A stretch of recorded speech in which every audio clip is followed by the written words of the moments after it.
অনেকেই জানতে চান যে নারীরা কোন বয়সে সবচেয়ে ভালো প্রজনন ক্ষমতার অধিকারী হন।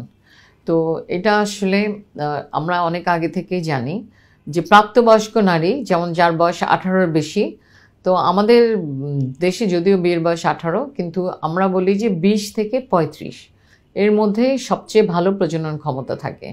কারণ ডিম্বাণুগুলো 20 বা 18 বয়সে যত বেশি ডিম্বাণু থাকে সেই ডিম্বাণুগুলো আস্তে আস্তে কমতে থাকে এবং 35 বছরের পরে ডিম্বাণুর সংখ্যা কিন্তু মারাত্মকভাবে কমে যায়। যার আগে 4টা-5টা বাচ্চা হয়েছে তারও কিন্তু পরবর্তীতে দেখা যায় যে 35-এর পরে তেমন ডিম্বাণু থাকেই না।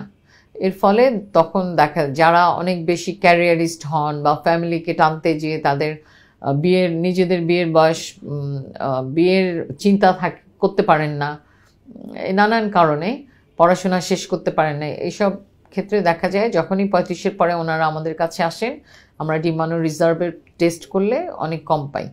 আর একই সাথে কিছু অসুখ বিসুখ যেমন হচ্ছে ফাইব্রয়েড ইউটেরাস, অ্যাডিনোমাইসিস, চকলেট সিস্টের সমস্যা, এন্ডোমেট্রিওসিস, এই জিনিসগুলোও কিন্তু বয়সের সাথে সাথে বাড়তে থাকে, যেটাতে শুধু ডিম্বাণুর সংখ্যা কমে তা না, ইউটেরাসটাও, জরায়ুটাও কিন্তু তার বাচ্চা ধারণের জন্য উপযোগী থাকে না। সেই জন্য যারা চান যে তাদের বাচ্চা হবে বা ভবিষ্যতে একটা ফ্যামিলি চান তারা কিন্তু কম বয়সে ওই সমস্ত ক্যারিয়ারের মধ্যেই, সমস্ত পড়াশোনার মধ্যেই কম বয়সে বাচ্চা নিয়ে নেওয়া ভালো।